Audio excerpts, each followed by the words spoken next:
আগের দিন যে নার্সারিটা ভিজিট করেছিলাম সেখান থেকে বেশ কিছু গাছ আমি কিনেছিলাম। আগের ভিডিওটাতে বলেছিলাম যে যে কিছু গাছ আমি কিনেছি এবং সেগুলো কিন্তু তোমাদের সাথে শেয়ার করব।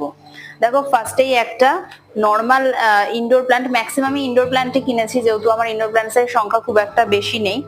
একটা ইনডোর প্ল্যান্ট কিনেছি, এটা হয়তো যারা কম বেশি বাগানি রয়েছে তারা প্রত্যেকেই চেনো, খুব কমন একটা গাছ এটা। এটা হচ্ছে রিও প্ল্যান্ট, যেটা আমার থেকে নিয়েছিল 50 টাকা। আমি খুব একটা বেশি বার্গেনিং করিনি, আর সম্ভবত ওনারা হয়তো বার্গেনিং খুব একটা করেনও না, তো সেই কারণে এটা 50 টাকা দিয়ে কিনেছিলাম। এই একটা নিয়েছিলাম, এটা তখন গাছে ফুল ফোটা ছিল কিন্তু এখন তো ফুলটা দেখা যাচ্ছে না। এটা পিঙ্ক কালারের জবা ফুল ছিল। এটা দাম নিয়েছিল হচ্ছে 60 টাকা।